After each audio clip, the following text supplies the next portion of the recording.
Hello and welcome back to the podcast. We are going to get into everything that's been going on in the past week because there has been a lot.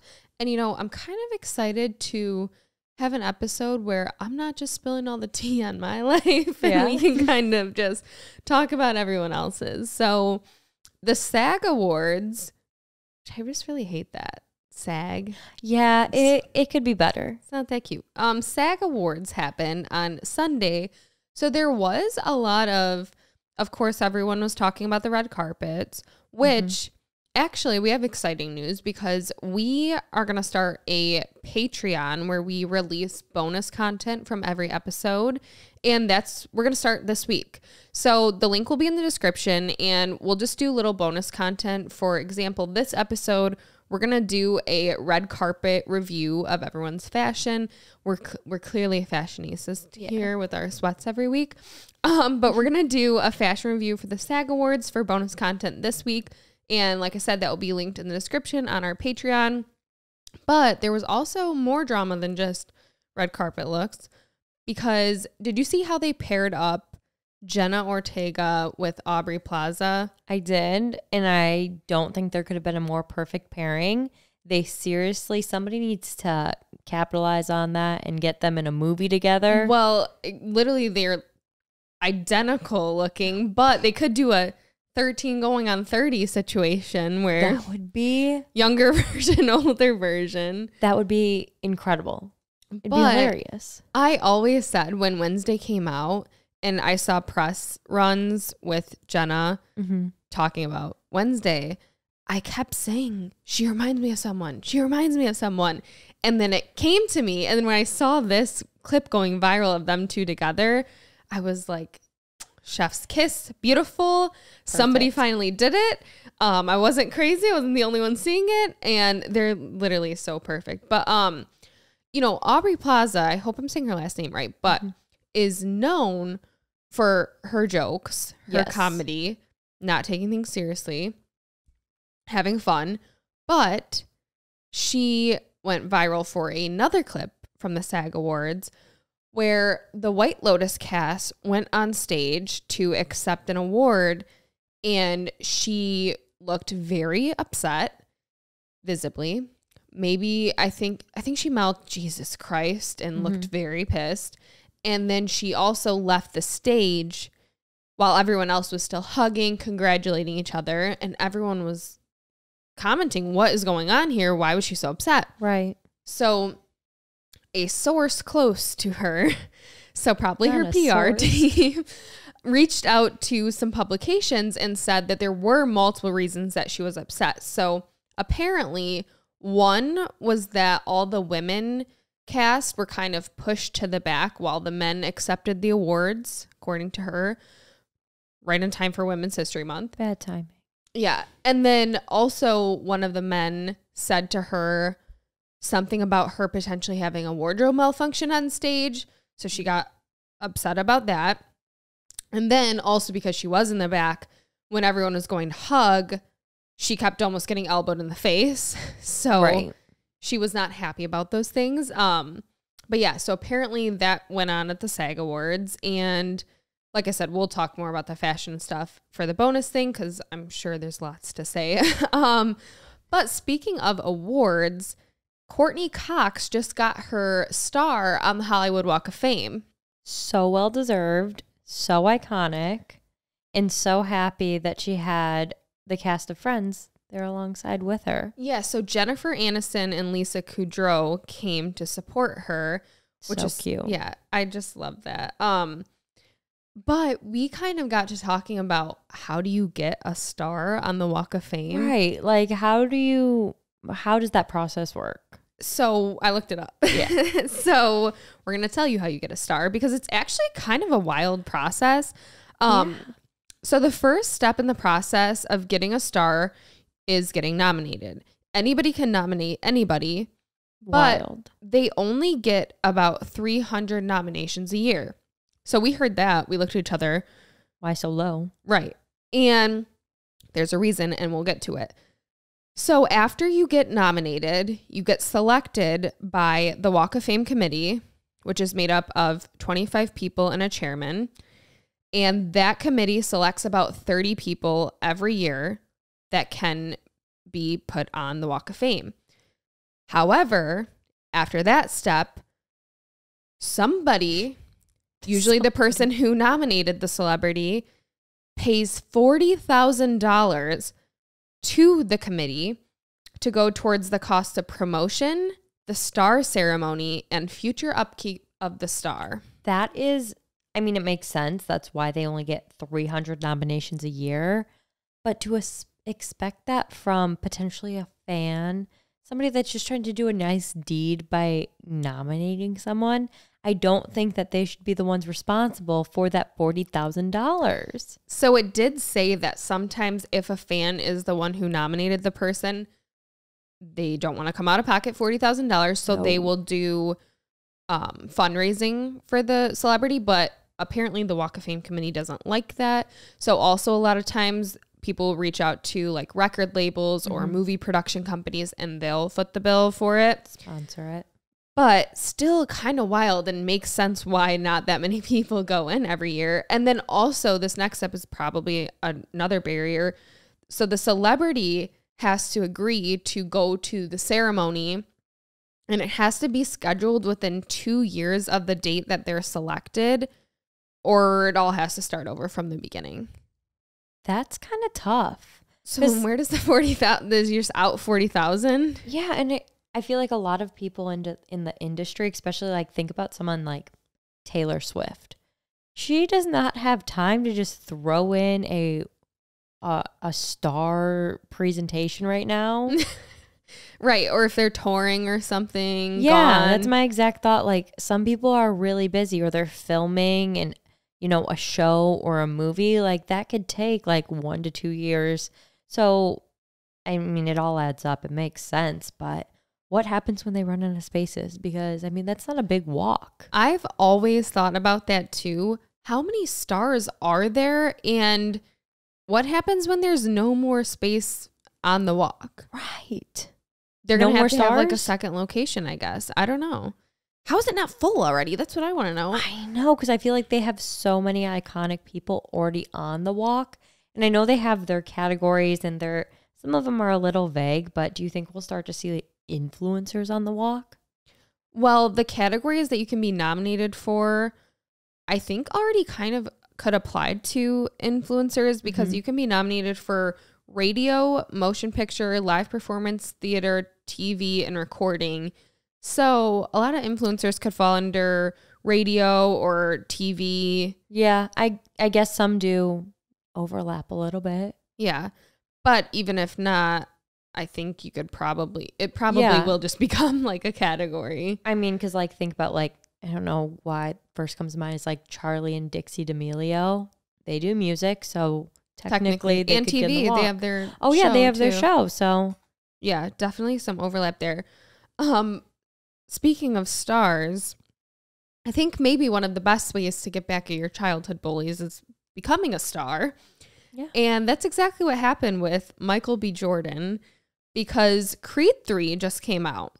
And so he was doing the red carpet and a woman that he recognized and recognized him from way back in the day when they used to go to school together as teenagers. And he called her out for being a bully to him back in the day. As he should. He had his opportunity. I feel like that's the opportunity that every little kid doesn't dream of because no one wants to get bullied. But if you do have a bully, oh yeah, you want your moment. Yeah, prove him wrong. And he did it. So she comes up, she says, oh yeah, we go way back. And he says, oh yeah, I was the corny kid, right? Because also recently she has a podcast and on the podcast, she said that he was corny because he used to bring his headshots to school. Stop. That makes me so sad. I know. And then also she said that his name's Michael Jordan, but he's no Michael Jordan. So no, he doesn't. They used to bully him for that. And so he totally called her out. And you could tell she regretted her life in that moment. She should. Oh my gosh, that literally breaks my heart. His little headshot. I know. That's so cute. In elementary school?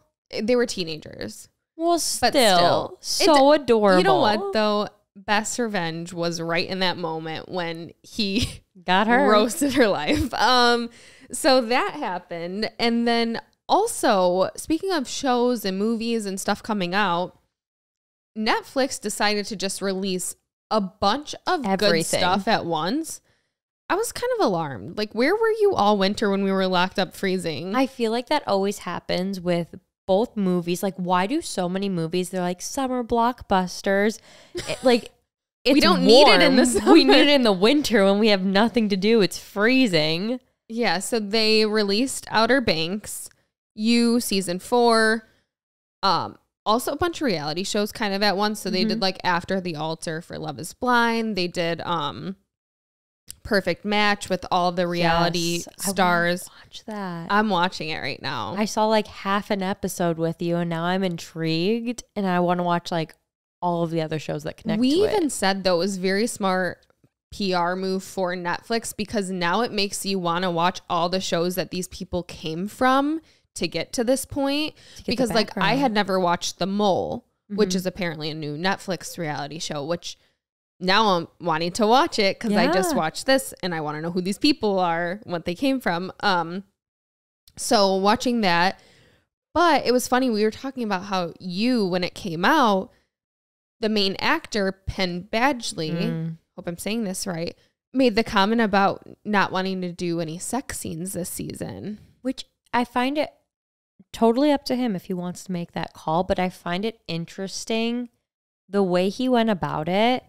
Was almost as if he said he wanted to respect his marriage and he didn't want to cross any boundaries by doing those sex scenes in his place of work, which just made it seem like, well, what were the other sex scenes you did? Well, as an uneducated non-actor, right, I've never really been in that environment.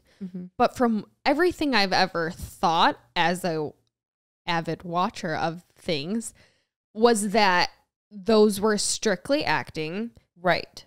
All professional. Very supposedly too. I've seen interviews, people saying it's uncomfortable because of how scripted those scenes are. Right. And how careful they are to make sure that it's just acting and very much put your hand here, tilt your head this way, do this. And so as a watcher, I never thought anything more of those scenes. No. Now this comment made me go, is it something that could be disrespectful toward a wife? Now, who's to say? I don't know. It's probably caused a lot of arguments. Well, he definitely set a high standard for any actors in marriages, because they're all going to go home after this and be like, you don't need to do that scene. Penn's not doing that scene. He said, no, why can't you? So that was interesting. And then another thing that I was kind of shocked with Netflix doing was they put out this, I believe it's just a documentary. It might be a docuseries, but either way, it's just a little documentary about this murder case that happened. I'm going to say Murdoch murders, and I don't know if I'm saying the last name correctly. So this father was accused of killing his wife and son, and the alibi did not add up. So now he's being tried. What I found interesting was that Netflix put this out just now, and the actual trial is happening right now in real life, in real time. How was that legal? I don't know if that's the right word I'm looking for, but how are these people who got interviewed for this documentary and could possibly be getting interviewed by police on trial in the courtroom? How is Netflix allowed to do it first? Well, Netflix plays by no rules. And I guess they clearly wanted to strike while the iron was hot, which like I get. They're probably going to get a ton of views on this documentary because it's so relevant right now. But also, how is this going to tell the full story when we don't even know the scope of what the outcome of this trial is going to be?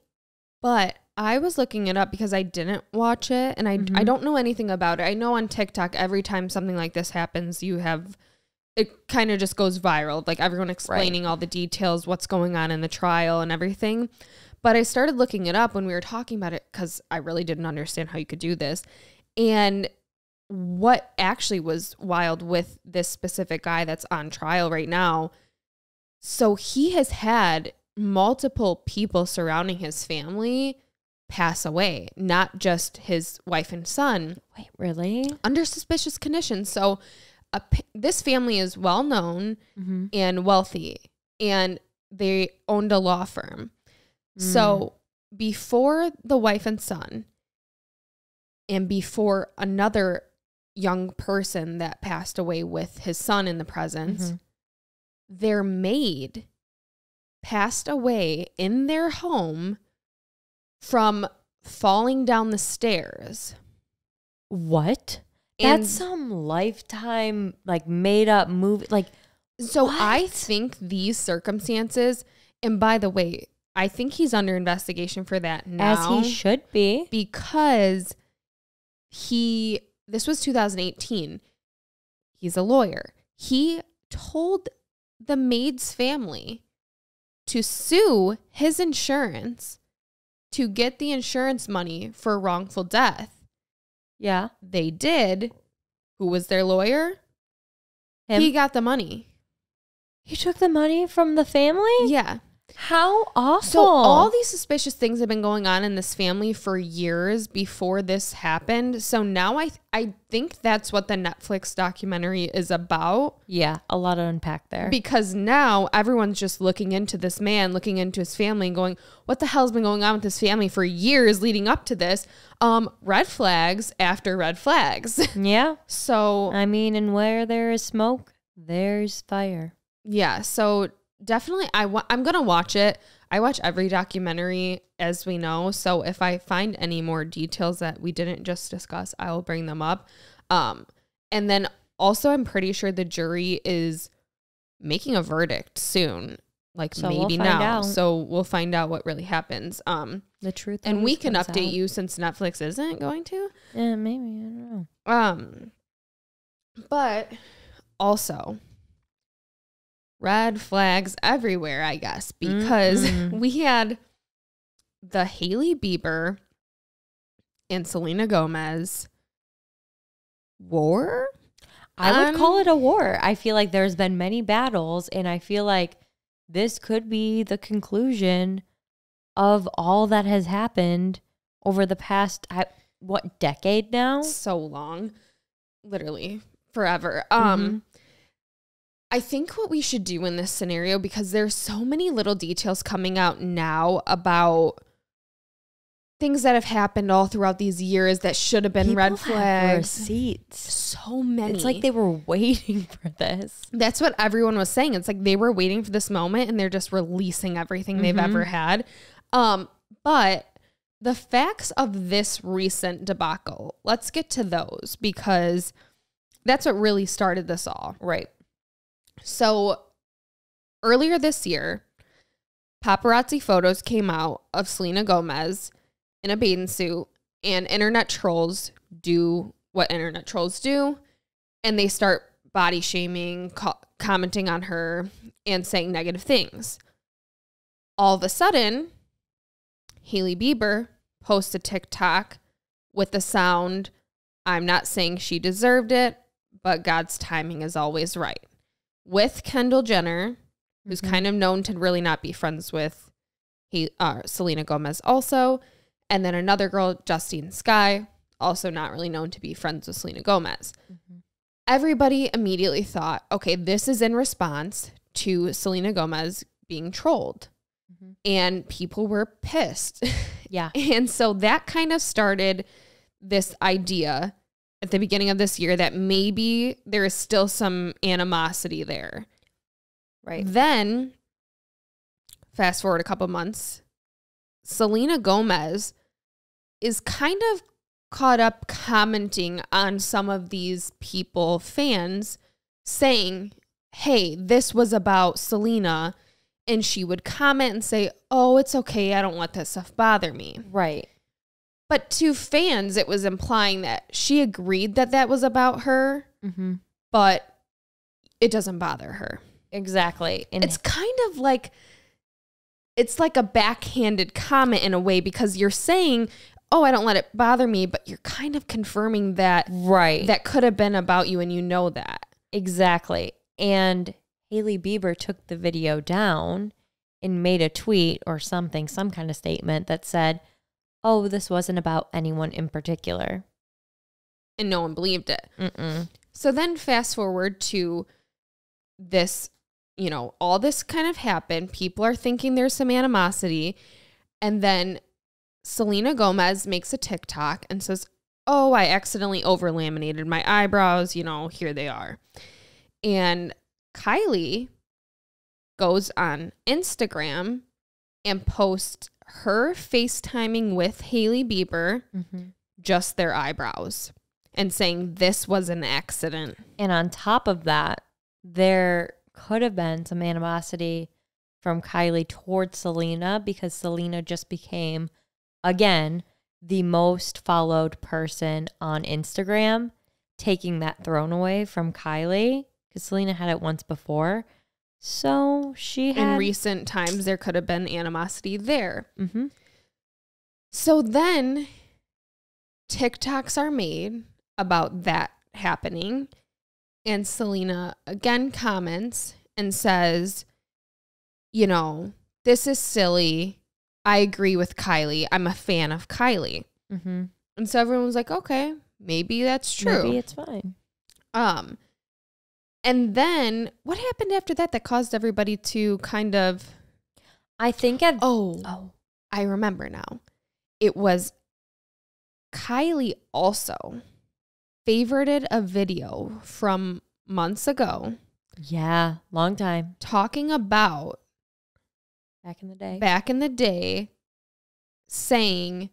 A fan made a video saying, oh, back in the day, Kendall, Gigi, and somebody else took Selena on a trip over New Year's so that Hailey could get with Justin over New Year's. And this was at the beginning of all of this. And years ago. Then Kylie randomly favorites it. So people are like, okay, are you confirming that that happened years ago?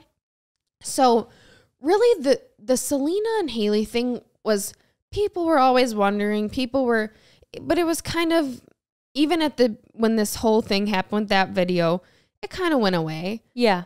I feel like it was always little things, a lot of speculation. Really, what added fuel to this whole fire was Kylie.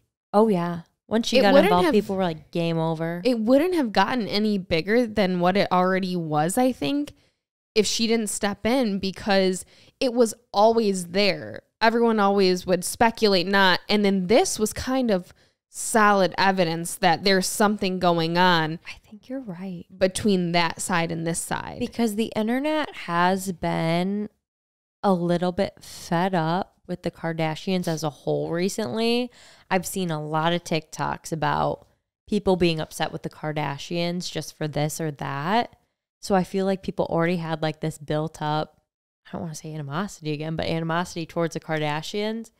And when when Kylie got looped into this Hailey Selena situation, it was like, game over. We're done with you. Yeah.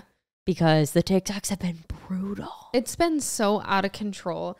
And I think I also try to put in perspective, like, I don't think that even if, let's say, you're never going to love this girl that you know your ex loved for so many years. That's just not realistic. Like, as good of a person as you can be, as lovey as you might be, as big as your heart can be, that's just not realistic. Anybody who's ever been in that situation is going to say the same thing. Like, that's not realistic. Let's be real here. Yeah. If you had this situation, you knew your person that you're with is potentially in love with someone else, you're not going to love that person. Especially with how the much internet. it gets thrown in her face a lot. Like, you're not Selena. You'll never be Selena.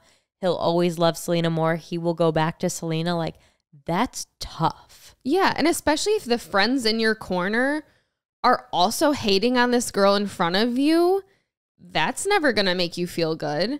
Yeah. And so I don't think that she specifically ever meant for it to get to this point.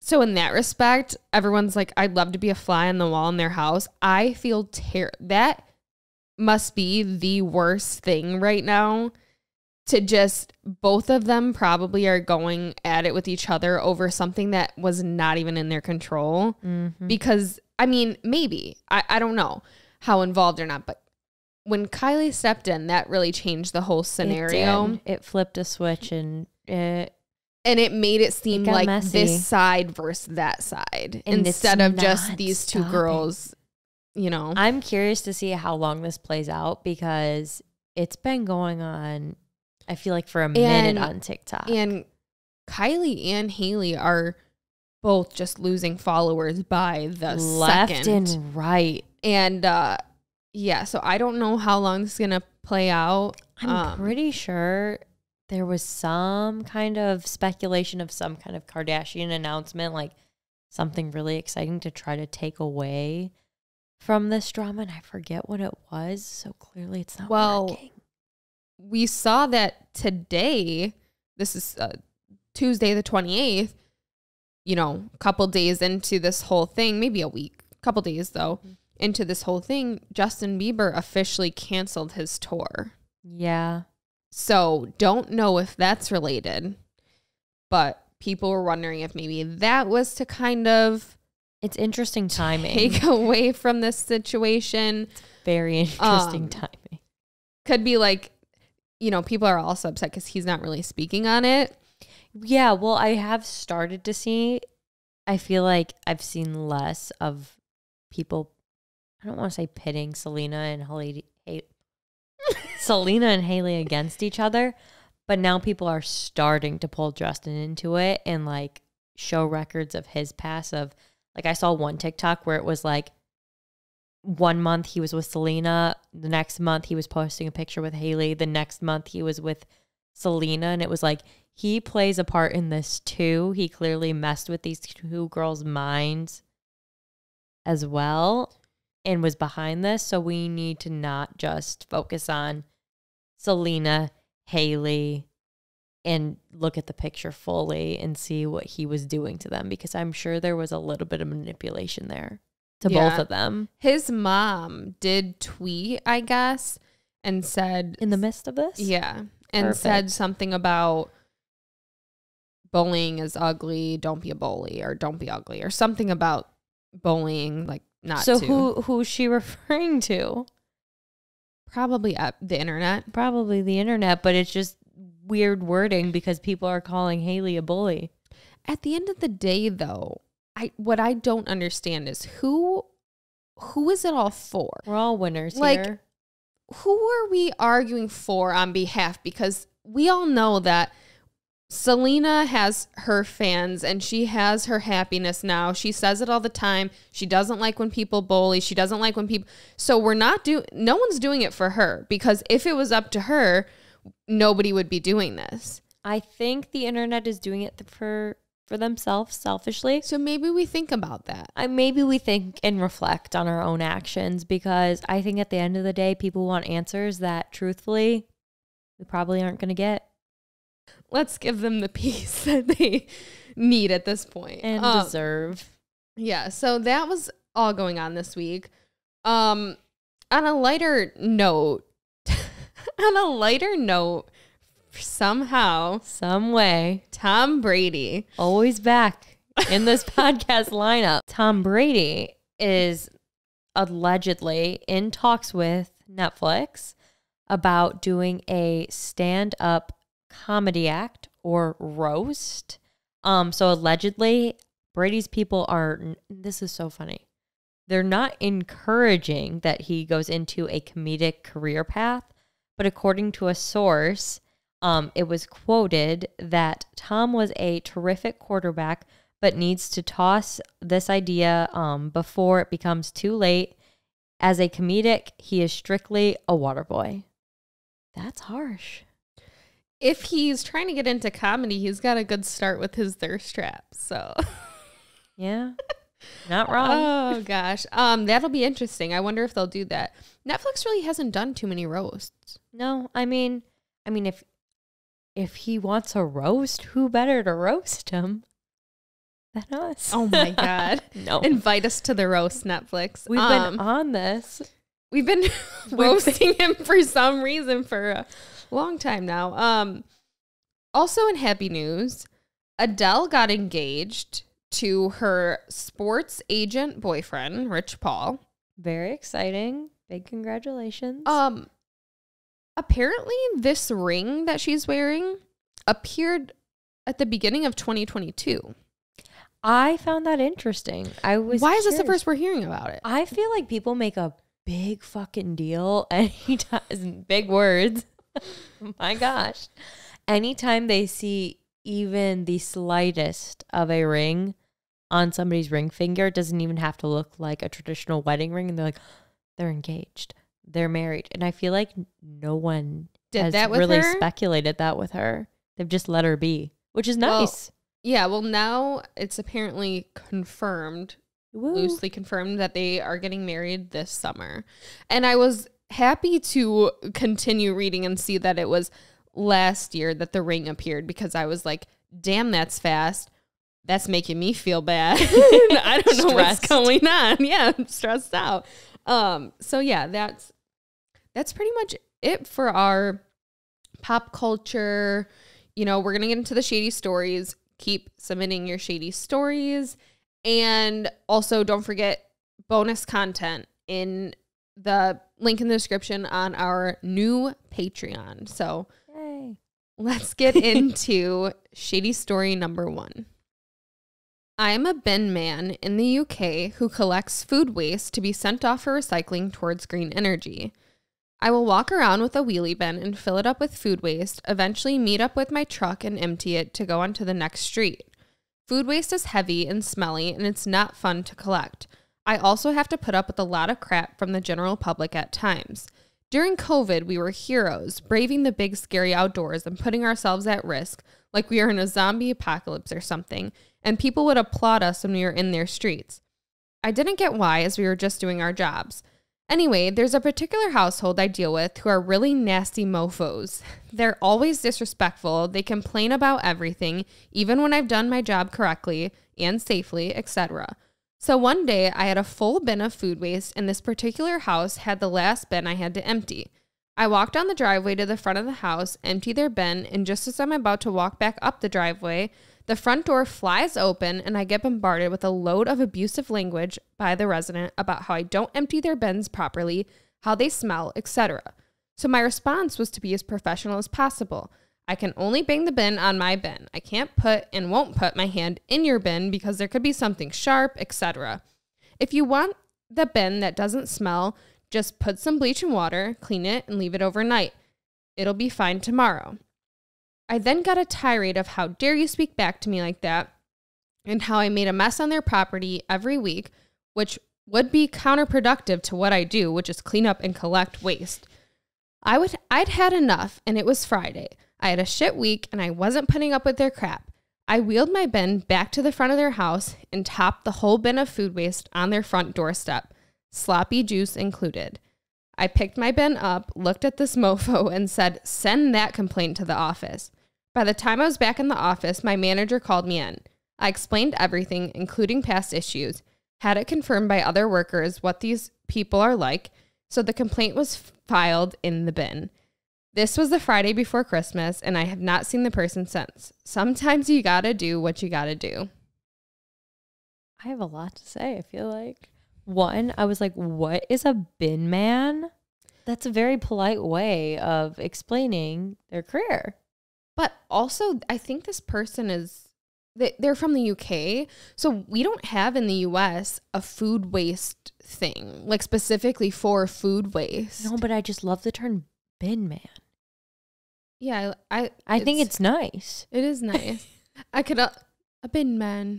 Yeah, like I feel like that's just like so beautiful. It's cute. But also this was super well written. I just love this part at the end. The complaint was filed in the bin. Yeah, that's incredible. I'm glad they weren't, seemingly they were not fired for dumping the trash. Honestly, you gotta do what you gotta do sometimes. Is that what they said? Yeah, at this point, it's just food waste, so it's compostable. Yeah. If it flies away, animals will get it. Yeah. It's a deal. Yeah. It's not harming the earth. Just more inconvenient for the person that was inconveniencing them. So, yeah, they could learn their lesson. I'd say this is a 8 out of 10. I was going to give it a 7. Cool. Shady story number 2. When I was 18, the summer after I graduated high school in 2004, I worked at a pet store in the Metro Detroit area with my best friend. One of our coworkers invited us to hang out with him and a friend at his house one night, and we agreed. When we arrived at the house, it was a total dump with no electricity, no furniture. It was dark out, so our coworker and his friend wanted to hang out outside. We needed to use the bathroom at one point and went inside and tried to find the bathroom in the dark. My best friend opened a door, which turned out to be a closet, and a little pit bull puppy came running out. Our coworker's friend shoved it back into the closet and scowled when we tried to pet her, telling us that it was his brother's puppy and not to be nice to it because they were going to use her for dog fighting and wanted her to be mean. We were so horrified and immediately concocted a plan to rescue the pup while we were in the bathroom. I lured the guys into the backyard under the guise that I wanted to jump out on the trampoline in the backyard with them and get frisky, wink, wink. I stripped down to my bra and underwear and started jumping on the trampoline with them, and they were super distracted, and into it, obviously. So mission accomplished. While I had the guys busy on the trampoline, my best friend snuck into the back of the house, grabbed the dog, and put it in her trunk. Then when she came and told me that her mom had called and was really mad how late we were, and we had to leave immediately. I threw on my clothes and we hopped in the truck and we peeled out like bats out of hell. Shortly later, our coworkers called us to ask to see if we had seen the dog or knew where it went. We played dumb and said we had no clue. Our coworker and his friend ended up getting their asses kicked by the friend's brother for losing the dog, and we rehomed the puppy with a sweet elderly couple that wanted a puppy. Our coworker never found out that it was us that took the dog, and we had no regrets. Attached is a picture of the puppy who we named Jenna, and I still have the picture almost 20 years later. They did the absolute right thing. Why does everything in me just wish they would have infiltrated this ring and got the whole thing shut down? I understand these people like taking it a step farther. I understand they're working at the pet shop and, they're not detectives, but I want them to infiltrate this ring and get it shut down. But I did just hear on the news actually recently that in Metro Detroit, a dog fighting ring was shut down. Hopefully it was this one. And hopefully it was this one that Jenna was saved from.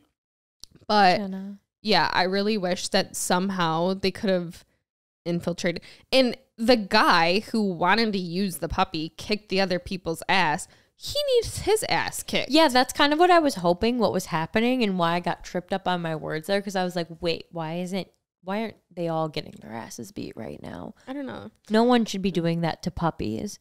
So I would say mess with animals. Shady meter. 10? I was gonna say 10. They saved this puppy. They did what they had to do. We applaud you.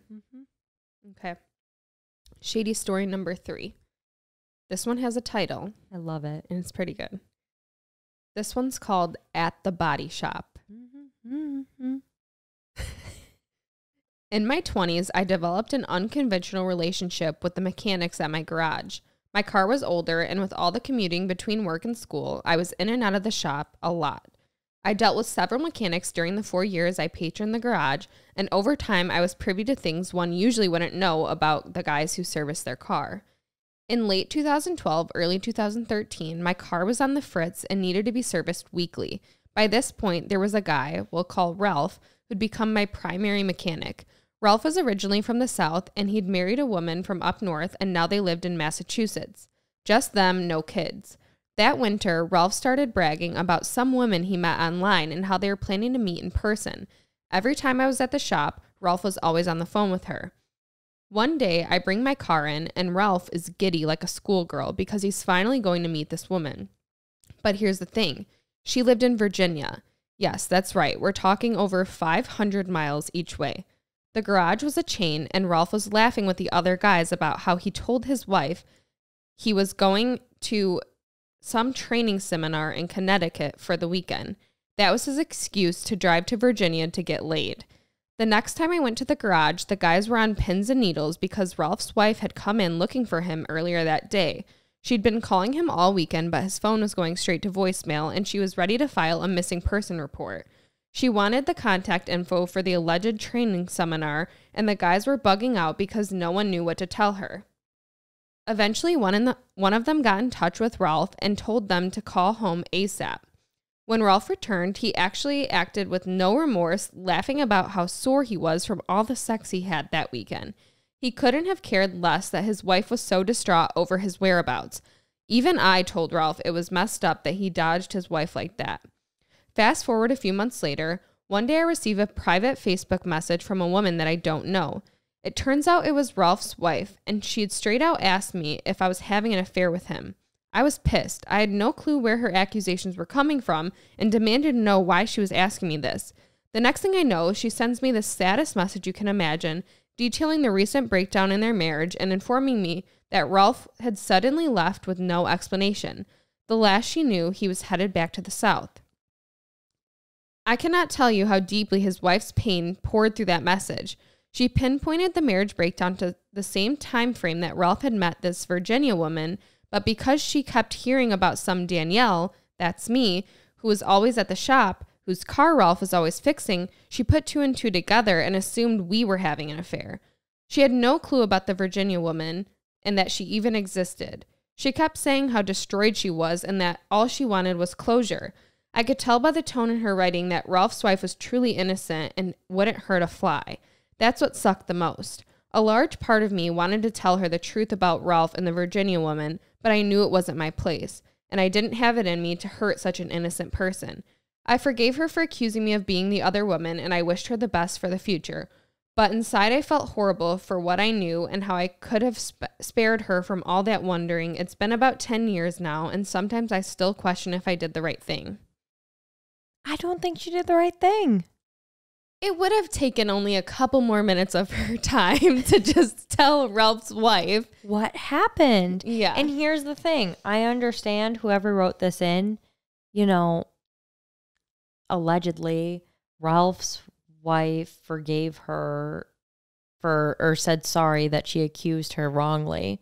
But if I was Ralph's wife, I would think that she was lying, Yeah, she had no other explanation. Ralph's wife probably still believes that this Danielle girl was who Ralph cheated with.